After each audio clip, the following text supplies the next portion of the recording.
Analyzing algorithms.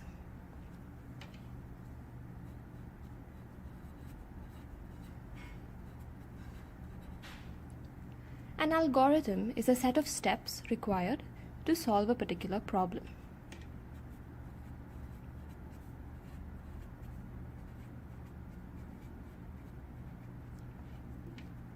One problem can have many algorithms which can provide the required solution.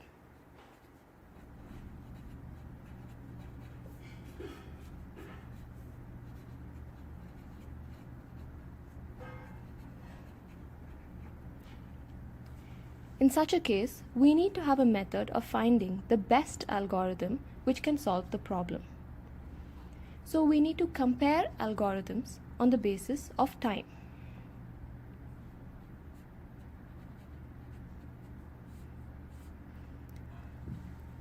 The faster algorithm is considered to be the better algorithm.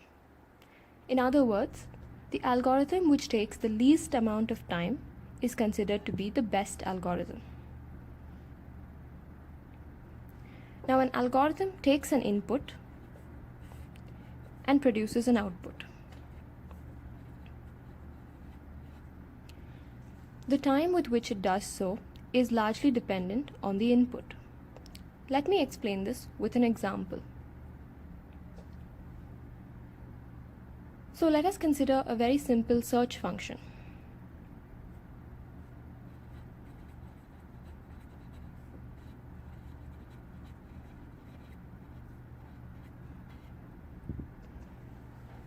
What this search function does is, it takes in an array and a number x, and it checks whether x is present in that array. So it traverses the array element by element, checking if the element in the array is equal to x. When the element in the array is equal to x, the search will be successful and the algorithm stops. If the element in the array is not equal to x, the algorithm will proceed to the next element in the array. If x is not equal to any of the elements in the array, the search will be returned as unsuccessful. So let us look at a few cases that this algorithm will encounter.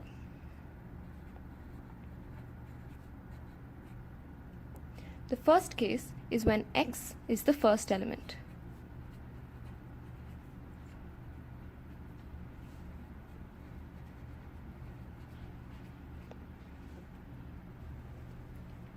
When x is the first element, the algorithm is going to check the first element if it is equal to x. This is true, and therefore the search will return as successful. The number of checks made by this algorithm will be 1.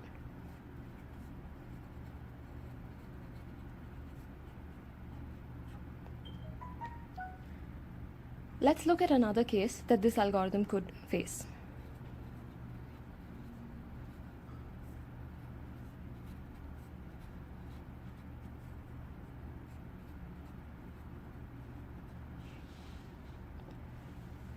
Case 2 is x is not present in the array.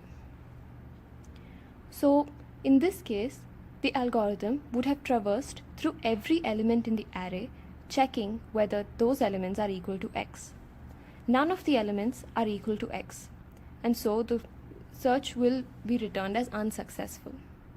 So the number of checks made by this algorithm is equal to the number of elements. Let us say that array has n number of elements. Then the number of checks, which is equal to the number of elements, will be equal to n. Case 1 here is the best case, and case 2 is the worst case. As you can see, the number of checks in the worst case is much larger than the number of checks in the best case.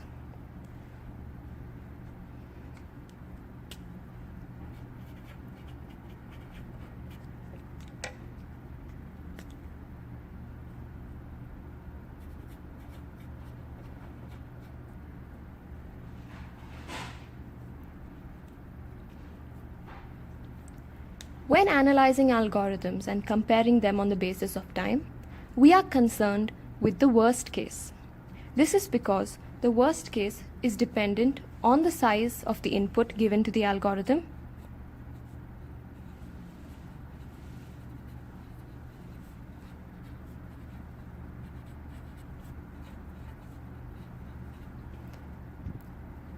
Also, when we analyze the worst case of an algorithm and we try to reduce the worst case time, we will in the process also be reducing the best case and the average case as well. So it is better to be concerned with the worst case when analyzing algorithms. So when the worst case time goes down, this implies that the best case time will also go down. Now that we are convinced that the worst case time is what we must be concerned with while analyzing algorithms, the question arises, how do we calculate the worst case time given an algorithm? This can be done by counting operations in the worst case. So let's see how to calculate worst case time given an algorithm. We do this by counting the operations taken by that algorithm in the worst case. Before we start counting the operations of an actual algorithm, let's go over a few rules.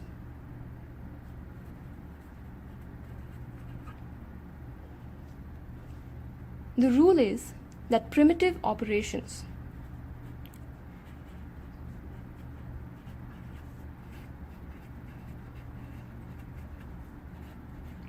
such as assignment,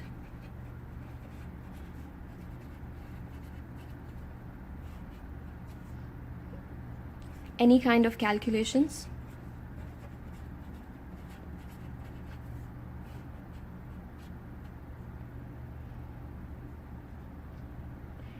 indexing into an array,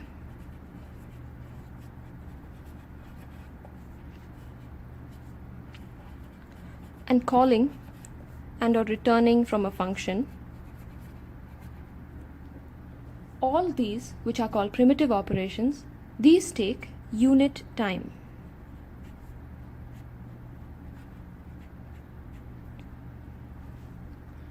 Let's look at a few examples and see if we can count the primitive operations in those statements.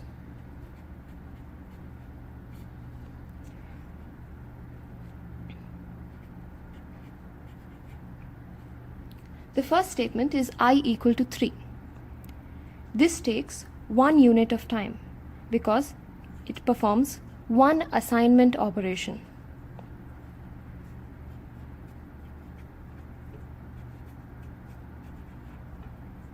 The second example is array of I equal to 3. This takes 2 units of time.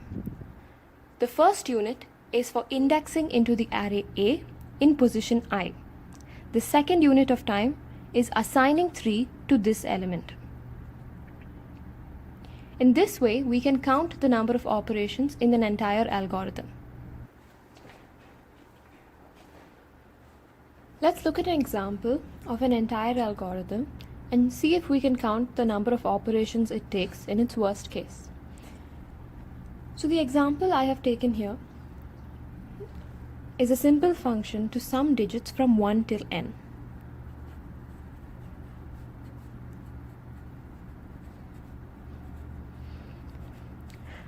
I'm taking n as my input variable. The first step is I'm going to assign a variable called sum the value of 0. Then I will have a for loop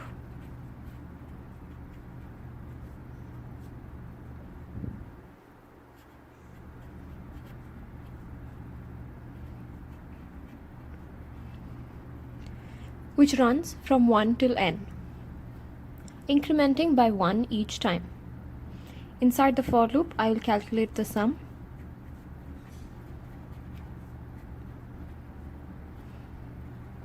And once I'm done calculating the sum, I'll return the sum.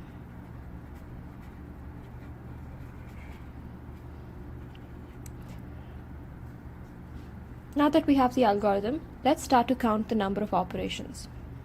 So the first step is going to take one operation. This is one operation for the primitive operation of assigning 0 to sum. So it's one assignment. Now let's look at the for loop. The for loop has three parts. It has an initialization, a condition, and an increment.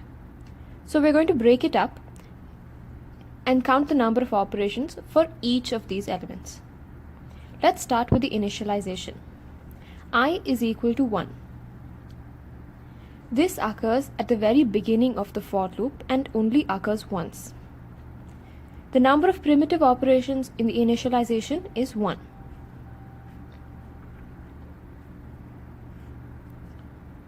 And that only occurs once. So we are done with counting the number of operations done by the initialization. Let's look at the other two parts. We have the condition and we have the increment. It is important to note that the condition is checked before the for loop executes and the increment is performed after the for loop is done executing. Now this loop runs from 1 up till n. Therefore, this loop runs n times because it increments by 1 each time.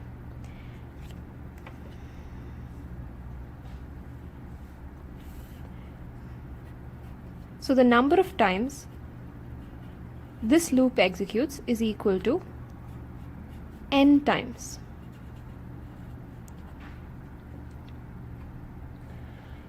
So the condition is checked at the beginning of all the n times that the loop is entered.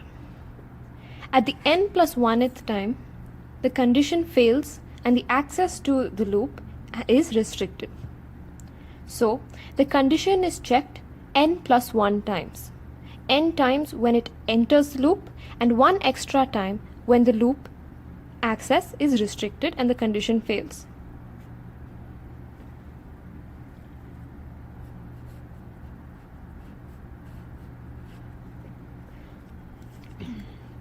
So n plus 1 is for the condition.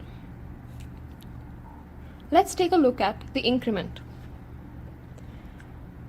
So when the flow of control exits the loop, the value of I is n plus 1, and that's why the condition fails. So I has been incremented from 1 all the way till n plus 1. We are incrementing by 1 each time. So the number of increments made from 1 to n plus 1 is n.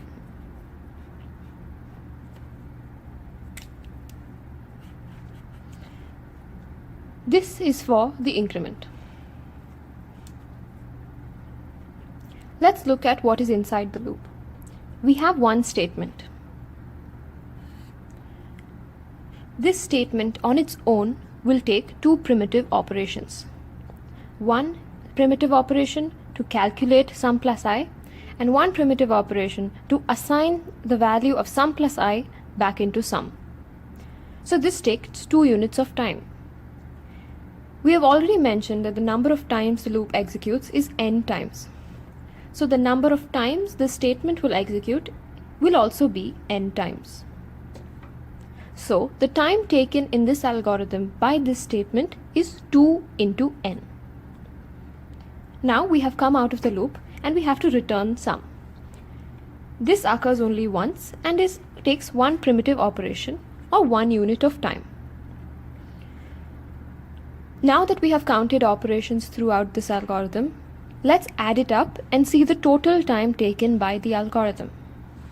So the total time is equal to 1 plus 1 plus n plus 1 plus n plus 2n plus 1.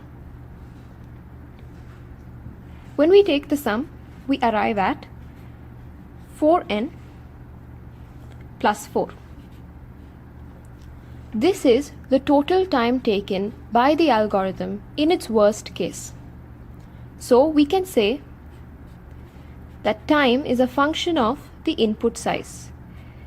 And in this case, t of n is equal to 4n plus 4.